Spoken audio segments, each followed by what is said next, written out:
Hey everybody, I wanted to share with you a little bit about our day yesterday. My husband and I went out to move the sheep, and one of our rams had died. And this was kind of like a bittersweet moment for us because I want to say about 3 days ago or so, my husband actually called that this ram was going to die from old age, not from like eating anything bad or anything like that, but he was getting old, and we knew he was getting old, and he lived a good long life, and he died just naturally, what animals do. And so my husband called it, like I said, about 3 days ago. So this is like day three, basically. So 2 days prior to the ram's passing, my husband called that the ram was going to die. Now, there are different signs, like when you've been homesteading, that an animal is not feeling well, especially with like herd or flock type animals. Animals that are that are in herds, like cattle or something like that, or flocks like sheep, they typically stick together. This is out of a necessity to not be eaten by predators and things like that. Even domesticated animals, they tend to stick with their group. It's something that's not bred out of them. This is just the way they are naturally. And so they tend to stick together. There's two instances typically, though, when animals separate from the flock or the herd or whatnot. For females, it's usually when they're getting ready to give birth. Every single time one of our ewes has given birth, we have seen her separate herself from the rest of the flock. She kind of goes away a little bit. She gives birth. She hangs out for a while until the baby's strong enough to start walking around, and then goes back with the rest of the flock. The flock also leaves her alone. They don't come over and check her out. They don't do anything. They leave her alone and give her space to have her baby. The other time is when an animal's getting ready to die. They will go off and go away from their area. I mean, this is even relevant with even like dogs and cats and stuff like that. Even if you have pets, they may start spending more and more time, if they're outdoor animals, further away from the house. But with our sheep, they're a flock. And my husband noticed that one of the adult rams was spending more and more time away from the flock. I had noticed it too. I hadn't put too much thought into it at the time, but it was something my husband noticed and immediately basically kind of picked up on, that he was spending a lot more time away from the rest of the flock. He was slow to get up. Like, he would get up if my husband walked over to him, but he wasn't getting up like on his own necessarily to come see my husband or whatever. Now, if we were moving them from paddock to paddock, he would still get up and move, but he wasn't really being all that active on his own. Now, I did see him still chewing his cud up until like the day he died and everything else. So he was still eating. He was just getting old. And so my husband and I had talked about it, and we'd even talked about like, man, we need to probably try to butcher him before he passes away, because once an animal dies, you don't want to eat their meat. That's just gross. It's really bad to do that if an animal dies naturally, because you don't know how long they've been dead, and the meat's gone bad basically by that point. So we had talked about that. We just basically hadn't gotten around to it.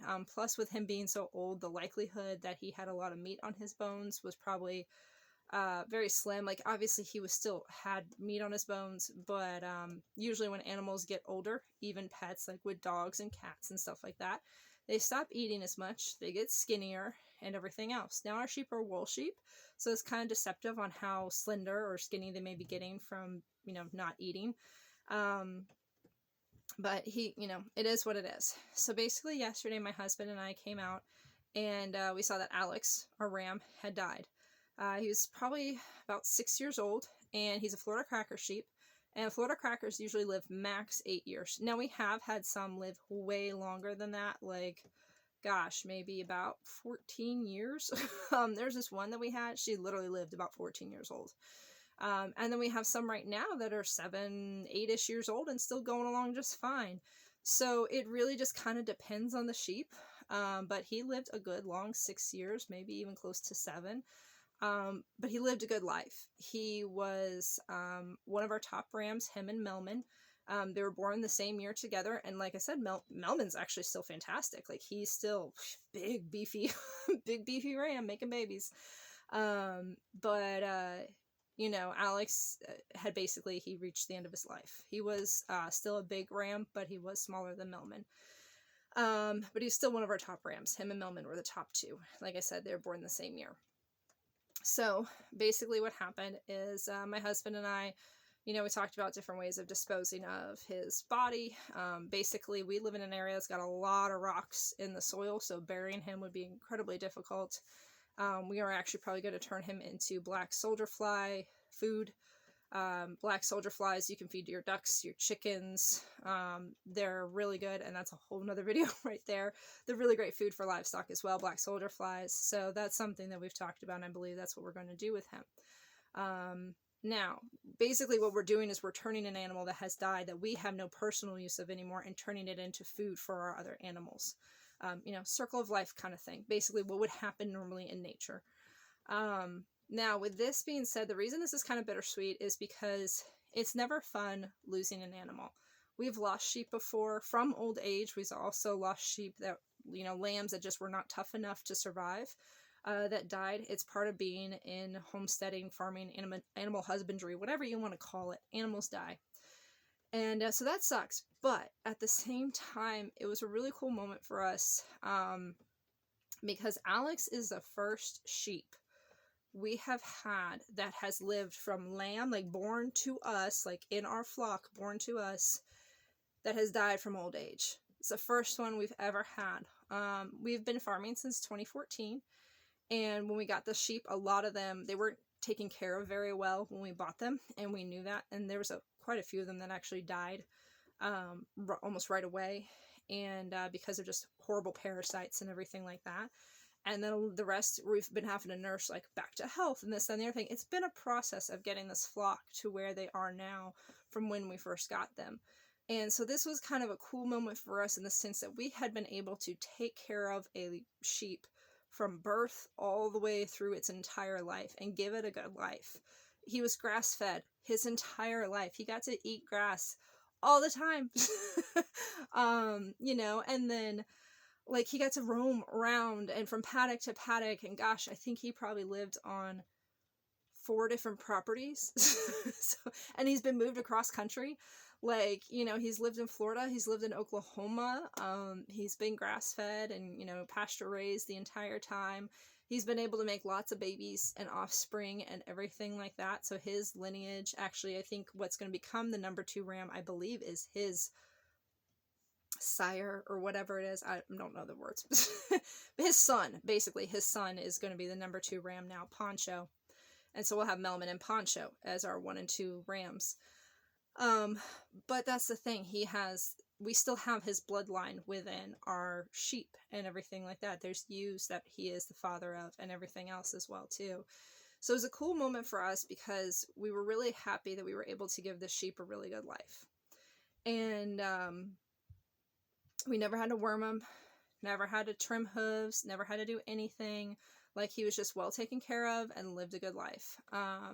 Because he's grass-fed, that's why we don't have to trim hooves or do teeth or anything like that, because there's no grain. It's just grass, and their hooves and stuff don't grow like that when they eat just grass. So that was a cool moment for us. It's still sad. It still sucks to lose them, but that's part of life. I mean, everything gets old and dies. Like, you can't change that factor of life. And that's one of the things I did want to talk about, too, is I know a lot of times people get really upset about farmers or, you know, people who raise animals for food and this and the other thing, and they get like, oh, you hate animals and blah, blah, blah, blah, blah, whatever. Raise some animals and you'll figure it out. But people who take care of animals, farmers, homesteaders who raise animals, there are bad people out there, okay? There are people out there who just don't care. There's bad people out there that own cats, you know, like, there's just bad people out there. But for the majority of the time, you talk to any of these farmers, you talk to any homesteader, you talk to anybody who raise any kind of livestock or anything like that, excluding the people who are just bad, period. And we love our animals. We appreciate our animals. We appreciate what they do for our property. We appreciate what they do for our family and for our homestead and everything like that. We appreciate the life that they give and everything. And so we appreciate the fact that Alex has several babies out there that are now grown and having babies. Like, he's a grandpa, you know, and stuff like that. Like, we appreciate the fact that he has helped when he's, you know, was alive, was fertilizing our property with his poop and everything else, and that he was grazing our grass and helping our plants grow better and everything else. We appreciate just his life in general and what he was to us. And even with any of his offspring or whatever that we may have or will or whatever ever eat, we appreciate the fact that he has provided food for our family as well too. And yes, our animals, our sheep are raised for food. Our daughters know that our sheep are raised for food. That's why they were put here on this earth, to feed us. But was it Leviticus? Gosh, was it 2011? Leviticus 11, I believe, talks about what we can and can't eat. But sheep are one of the things we can eat. And so it's one of those things that as a homesteader, as a farmer, you know, we've farmed on all sorts of different sizes properties, from what we're on right now, 40 acres, all the way down to a third of an acre.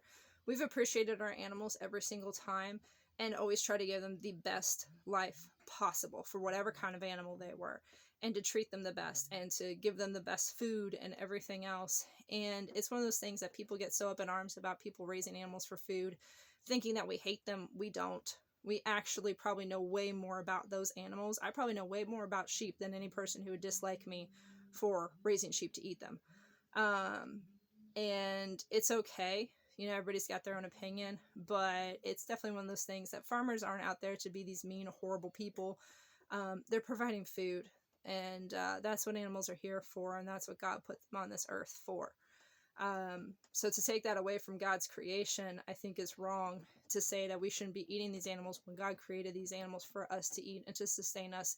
Just like God created plants out here to sustain us. And to, you know, if we say, oh, we shouldn't be eating plants, you know, oh, the plants' feelings get hurt when we eat them, whatever. Like, you know, guys, God put certain things on this earth for us, to help us, to sustain us. He put us on this earth to take care of those things, to take care of those animals, to shepherd them, and to take care of them and nurture them and feed, and to where they become food. Like, it's all a big process. Read your Bible. But it's one of those things that, you know, the loss of Alex, he was a great ram. He was an awesome, awesome ram. He had a little bit of an attitude at times, but he was still a good ram. And we have his children and his grandchildren to carry on his lineage and to carry on his genetics for many, many years to come. And we're thankful for that. And I'm still, at the same time, too, thankful that we have been able to reach the point now in our homesteading journey that we have animals that are living full and healthy, happy lives, and then are just dying of old age, while they are creating offspring and everything like that for us, for food for our family as well, too. So it's kind of a cool point in our homesteading journey. Like I said, it always sucks to lose animals, but it's a good point to be at now that we've kind of reached that point where we've been doing this long enough. We've been doing this long enough that, you know, we're starting to have several generations of sheep on our property. I do believe right now we're on 4 generations of sheep on our property.